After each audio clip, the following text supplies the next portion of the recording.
resucitarán gloriosos los que duermen en Jesús, las delicias celestiales a gozar. Y triunfantes entrarán en las mansiones de la luz, para mí también habrá un dulce hogar. Cuando allá se pase yo responderé, cuando allá se pase yo responderé, cuando allá se pase lista, y mi nombre llamen yo responderé.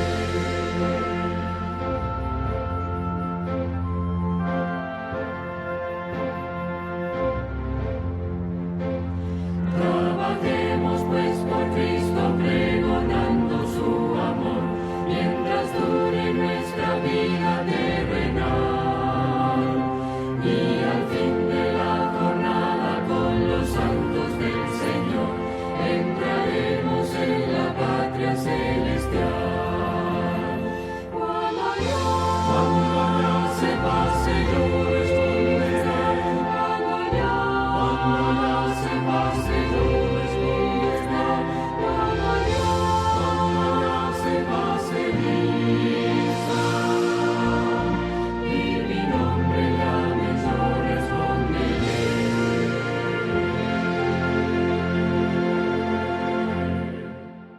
Bienvenidos a un sábado más de estudios de la Biblia. Como vamos a ver, como hemos visto, Luis habló de la segunda venida de Cristo. Ahora, hay señales de esa segunda venida, hay señales del amanecer glorioso, ¿no? Para ir, antes de introducirnos en el tema, vamos a tener una palabra de oración. Oremos. Bondadoso Padre que moras en los cielos, gracias Señor por poder estudiar tu palabra, por descansar en tu santo día. Te pedimos que bendigas a los oyentes, que les llegue, que les abra el entendimiento y que me uses a mí, Señor, no para hablar palabras mías, sino para hablar tu palabra y llevar tu mensaje, Señor. Por Jesús te lo pedimos y agradecemos todo. Amén. Muy bien. El texto para empezar, esto de las señales de la venida de Cristo, se encuentra el primer texto en Primera de Tesalonicenses, el capítulo 5, los versículos 2 al 4. Porque vosotros sabéis perfectamente que el día del Señor vendrá así como ladrón en la noche, que cuando digan paz y seguridad, entonces vendrá sobre ellos destrucción repentina como los dolores a la mujer encinta, y no escaparán.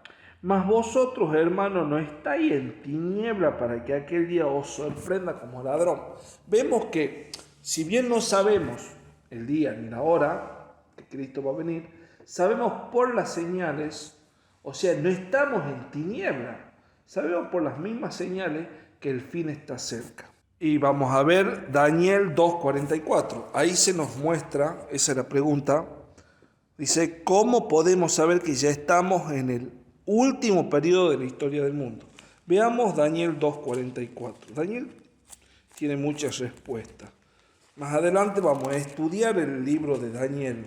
Sería interesante. Ya son temas más complejos, más largos. Pero Daniel 2:44 nos tiene la respuesta. Y en los días de estos reyes, el Dios del cielo levantará un reino que no será jamás destruido, ni será el reino dejado a otro pueblo. Desmenuzará y consumirá a todos estos reinos, pero él permanecerá para siempre. Vemos que ya están cumpliéndose esto, ¿no?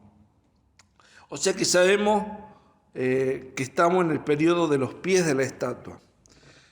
También tenemos otras señales, por ejemplo en Apocalipsis ahí dice lo siguiente: miré cuando abrió el sexto sello y aquí hubo un gran terremoto y el sol se puso negro como tela de silicio y la luna se volvió toda como sangre.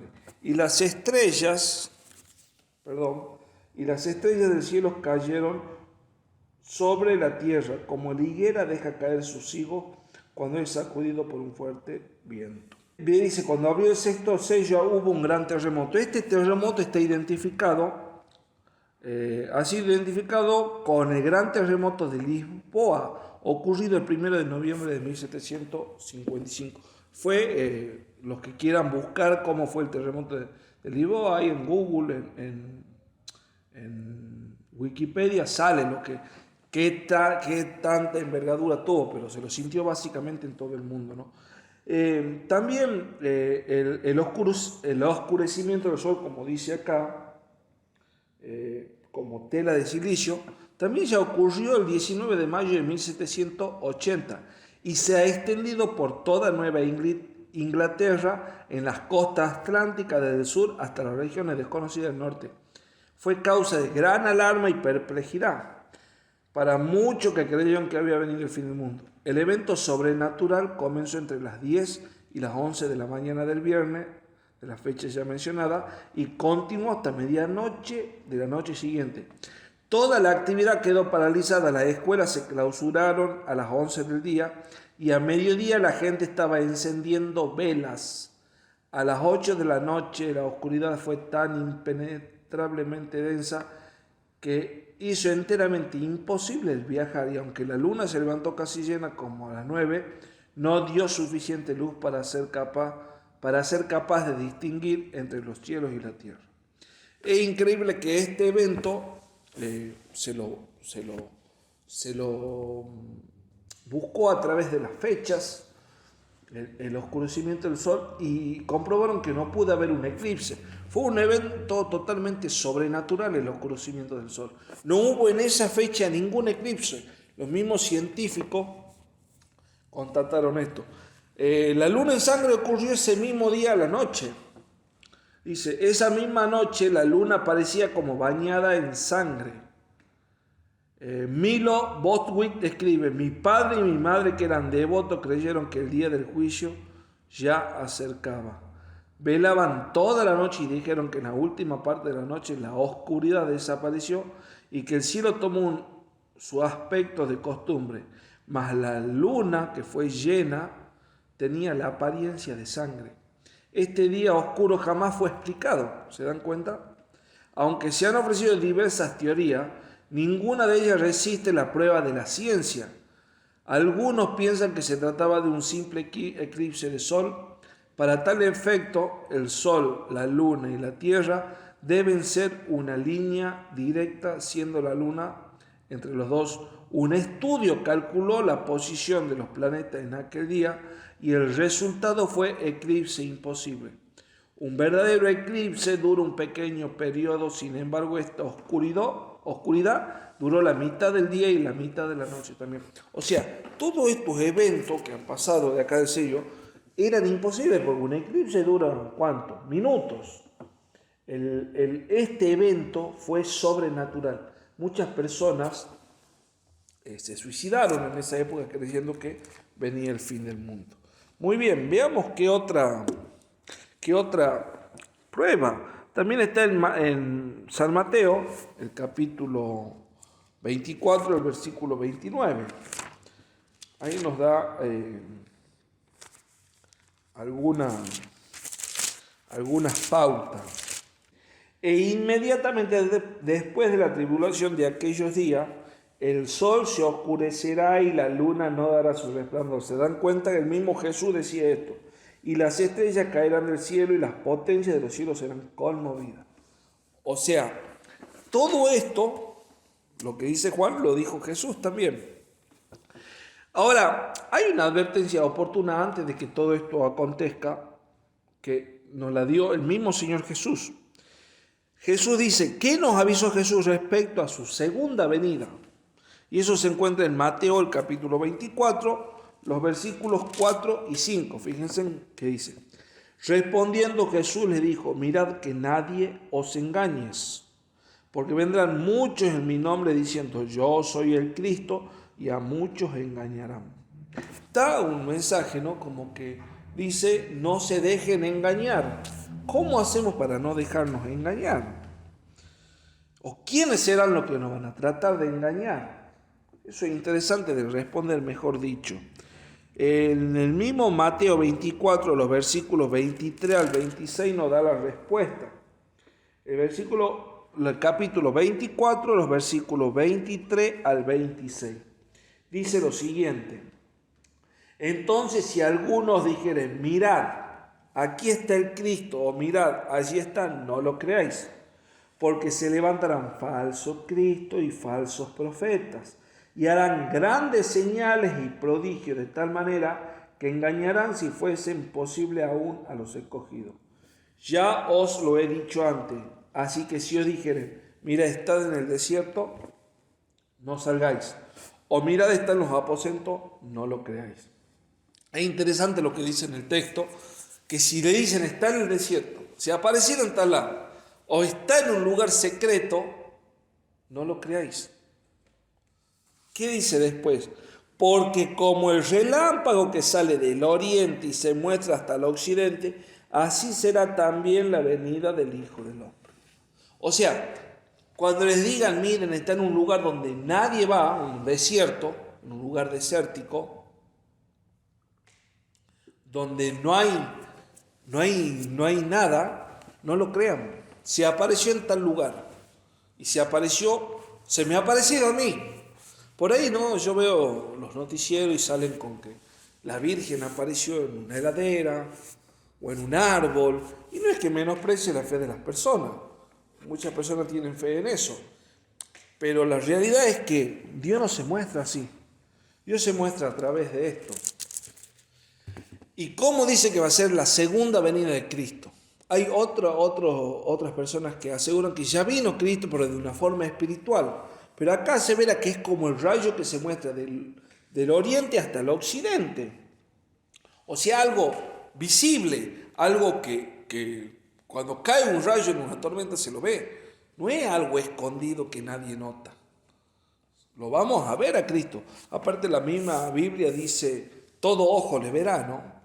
Por ahí dicen cómo los ojos de la fe usan, pero hay una pregunta que yo siempre hago. Si lo van a ver con los ojos de la fe, los incrédulos, ¿cómo lo van a ver? Porque los incrédulos no tienen fe. El incrédulo no tiene fe. Ahí dice, todo ojo le verá y lo que les traspasaron. Inclusive los judíos de la época de Cristo los van a ver a Cristo. Y las señales son estas, van a haber falsos maestros que van a intentar usar filosofías propias, no esto. Acá dice que tengamos cuidado con los que digan, miren, está aquí o está allí. No lo digo yo, lo dice la Biblia, que ya hemos visto que es una fuente confiable de información para llegar al cielo. Nos sigamos. Según San Pedro, ¿qué tipos de hombres aparecerían en los últimos días? Segunda de Pedro, capítulo 3, versículos 3 y 4. Acá tenemos algo muy distintivo de las señales que van a ocurrir antes de la segunda venida de Cristo. Sabiendo primero esto, que en los postreros días vendrán burladores, andando según sus propias concupiscencias. Las palabras burladores son como las personas, por ejemplo, como los cuatreros, las personas que roban ganado, eso lo llamaban burladores. No, eso eran en el antiguo Israel. Personas que no van a venir de frente a hacer las cosas que realmente tienen que hacer, sino vienen por atrás, hablan por atrás, tratan de arrebatar las almas con calumnia, con ese tipo de cosas. Dicen, andando según sus propias concupiscencias. La palabra concupiscencia es deseo o mal deseo. Hay deseos que están bien. El deseo de alimentarse porque uno tiene hambre, es un deseo. Eso está bien. El deseo de una madre de darle un beso a su hijo porque lo ama. Eso está bien. Pero la concupiscencia es un mal deseo. Es un deseo bajo. Y acá dice, porque vendrán, sabiendo que en los postreros días vendrán burladores andando según su propia concupiscencia. Y diciendo, fíjense en lo que van a decir.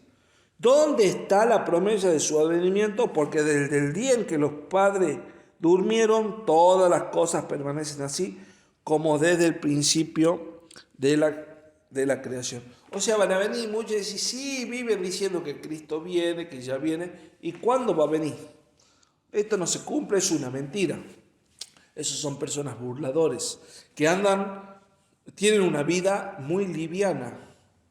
No les importa hacer maldades, ¿no? Esas son algunas señales de que Cristo ya está volviendo. Ahora, ¿qué otras señales tenemos? Veamos Mateo 24, 6. Y oiréis de guerras y rumores de guerra. Mirad que no os turbéis, porque es necesario que todo esto acontezca, pero aún no es el fin. Habla de guerras y rumores de guerra. Ya hemos tenido 2 guerras mundiales, la primera y la segunda, ¿no? Con un saldo de muertos espantoso, ¿no? Y una vez le preguntaron a Albert Einstein cómo sería la tercera guerra mundial. Y Albert Einstein, en su inteligencia, un tipo muy hábil, dijo, yo no sé cómo sería la tercera, pero sí sé cómo sería la cuarta. Dijo, y le preguntaron, ¿cómo va a ser la cuarta? Con palos y piedra. Diciendo que si llegara a haber una tercera guerra mundial, iba a ser tan destructiva que íbamos a volver a la época de las cavernas, ¿no? Y hemos tenido noticias de guerra, la Guerra Fría, que no fue una guerra real. La Guerra Fría fue un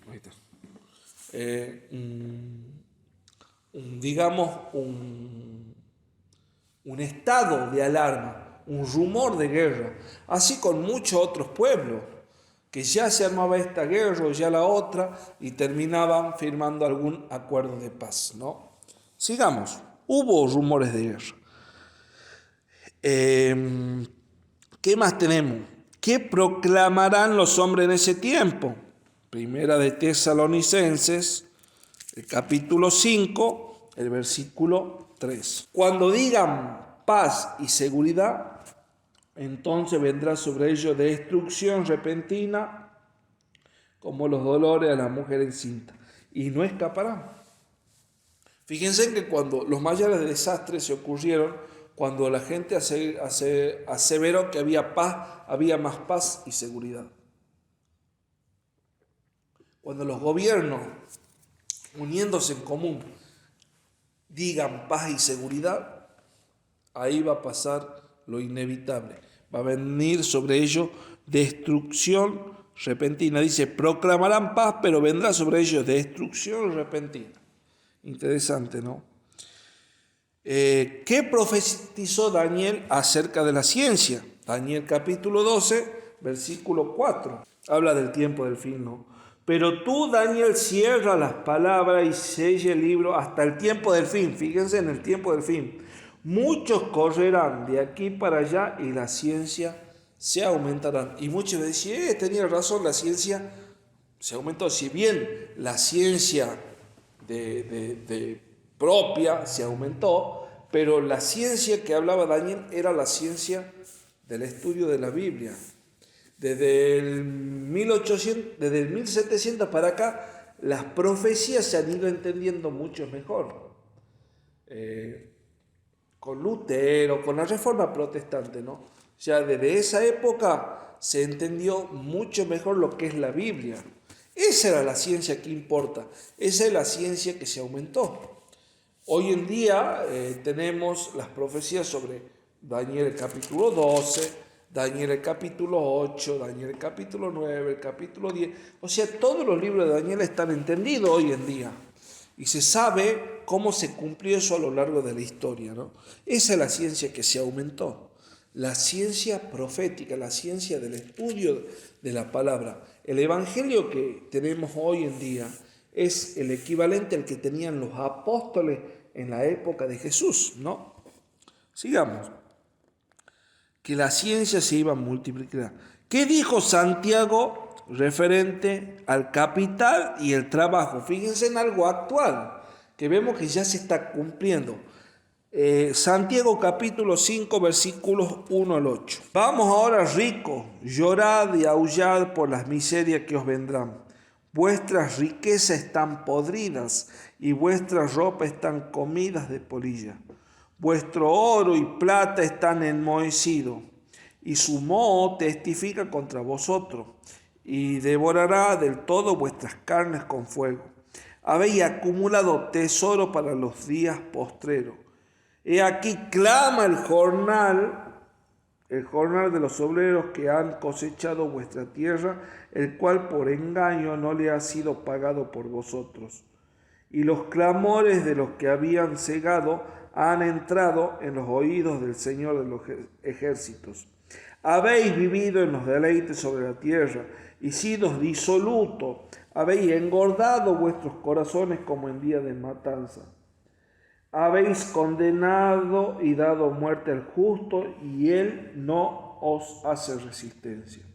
Por tanto, hermanos, tened paciencia hasta la venida del Señor.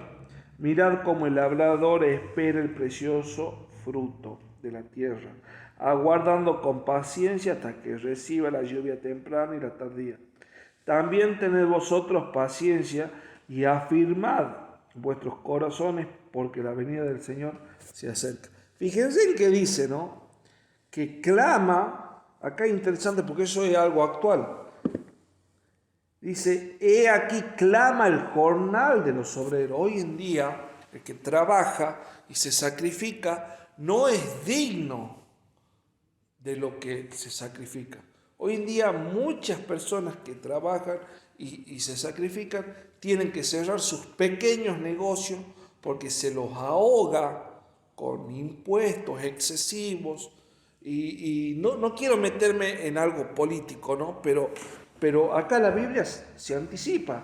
Clama el jornal, clama, dice el versículo 4 del capítulo 5, dice, clama el jornal de los obreros que han cosechado vuestras tierras. O sea, hoy en día es difícil conseguir un trabajo, y si se lo consigue, tiene que estar sujeto a un mal salario, mal pagado, no puede llevarle alimentos necesarios a su familia muchas veces. Y eso es algo que se anticipa. Fíjense, San Pedro ya lo escribió casi 2000 años atrás, ¿no? Cuando en la época, sabemos, cuando en la época de que se empezó a organizarse los países, por ejemplo acá en Argentina, el que venía y trabajaba se sacrificaba y era una persona rica, ¿no? No rica de rico, sino era una persona que vivía dignamente. Y hoy en día no es así, ¿no? Clama el jornal del obrero, ¿no? Va a haber lucha, dice, entre patrones y obreros. ¿Cómo describe San Pablo a los hombres de los últimos tiempos? Y con esto lo vamos a terminar. Segunda de Timoteo, capítulo 3, versículo 1 al 5. Dice, también debes saber esto, que en los postreros días vendrán tiempos peligrosos, porque habrá hombres amadores de sí mismos, avaros, vanagloriosos, soberbios, blasfemos, desobedientes a los padres, ingratos, impíos, sin afecto natural, implacables, calumniadores, intemperantes, crueles, aborrecedores de lo bueno, traidores, impetuosos, infatuados, amadores de los deleites más que de Dios, que tendrán apariencia de piedad, pero negarán la eficacia de ella. A esto evita, ¿no? Fijémonos que hoy en día es así. Tenemos hombres que son avaros, quieren acumular, son avaros. Vanagloriosos, tipos fanfarrones que se viven alabando. Soberbios, muchas personas son soberbias, no escuchan a los demás. Blasfemo, y eso ya es grave. Estamos hablando de algo que tiene que ver con Dios y con la familia, con los padres, fíjense. Desobediente a los padres, o sea, está relacionando la blasfemia y la desobediencia a los padres. Hoy es común que cualquier niño le hago un escándalo a la madre en la calle. Yo me acuerdo cuando éramos chicos nosotros, yo por lo menos, nunca hacíamos eso. Los que tienen de 30 años para atrás o más, se recordarán cómo era la crianza de los padres de antes. Nosotros sabíamos respetar a nuestros padres. Hoy en día no. Los hijos, los más chicos, hacen lo que quieren. Fíjense lo que dice. Soberbio, blasfemo, desobediente a los padres. Ingratos. Una de los mayores males que tenemos en la sociedad es la ingratitud. No ser grato por unos padres que se han sacrificado para que uno estudie, para que haga algo, ¿no? Impíos, sin piedad. Impío significa sin piedad. No le da lástima a nadie. Cada uno ve por lo suyo y que el demás se suene, por decirlo así, ¿no? Sin afecto natural. ¿Qué es el afecto natural? Eso es una palabra interesante que la Biblia usa, sin afecto natural. El afecto natural es el que siente una madre hacia su hijo, un padre hacia su hijo, un hijo hacia su padre. Es un afecto natural. A mí, yo no la quiero a mi mamá porque la elijo querer. La quiero porque es mi mamá, es algo natural. Todo hijo quiere a su madre. Pero hoy en día iba a pasar que no iban a querer a sus padres. Y los padres no iban a querer a su hijo. Crímenes espantosos, padres que violan hija o violan hijo, madres que abandonan en basureros a hijos. Son crímenes espantosos, no tienen afecto natural. Y hoy en día, queriendo aprobar el aborto y todo ese tipo de práctica, no tienen afecto natural por el fruto del vientre de ellos. No le tienen afecto a ese niño inocente, ¿no? Y es interesante que la Biblia se anticipa a todo esto. Sin afecto natural, implacables. Implacable, un tipo que no se doblega ante nadie. Calumniadores, usan mentiras para ensuciar a las personas, ¿no? Por ahí mienten. Intemperante, hoy vivimos en la época de darse el placer que quiero. El que se quiere drogar, que se droga. El que quiere beber, bebe. El que quiere hacer esto o lo otro. Y no hay frenos. ¿No? Intemperantes. Crueles. ¿Cuántas veces antes, yo me acuerdo, cuando era jovencito, cuando dos amigos se peleaban, uno se metía y se paraba. Hoy en día lo filman con celulares. Hay una pelea y encima los instan a seguir peleando. Son personas crueles, hay mucha crueldad en el mundo hoy en día. Aborrecedores de lo bueno. Y interesante, que aborrecen que les digan lo que es bueno. Aborrecen todo eso, ¿no? Traidores, es normal traicionar a los amigos hoy. Impetuosos, tipos que vienen y por la fuerza te quieren meter algo en la cabeza. Infatuados, amadores de los deleites más que de Dios. Hoy vivimos en el mundo del deleite, lamentablemente. Y con eso lo dejamos, vemos que ya estas señales están cumplidas. O sea, ya se dio la señal en el sol, que se puso negro, en la luna, que se puso como sangre, en el terremoto de Lisboa, que fue el gran terremoto, en las caídas de las estrellas también, ya se dio eso. Vemos que hoy en día se promueve la iniquidad, hay crueldades, también el obrero no recibe lo que es digno de su trabajo. Y todas estas señales anticipan que Cristo viene pronto. Así que lo único que podemos hacer es confiar en que Cristo va a venir y nos va a salvar. Oremos para que así sea. Oremos para que estemos en la presencia de Dios y no nos avergoncemos aquel día. Que el Señor los bendiga.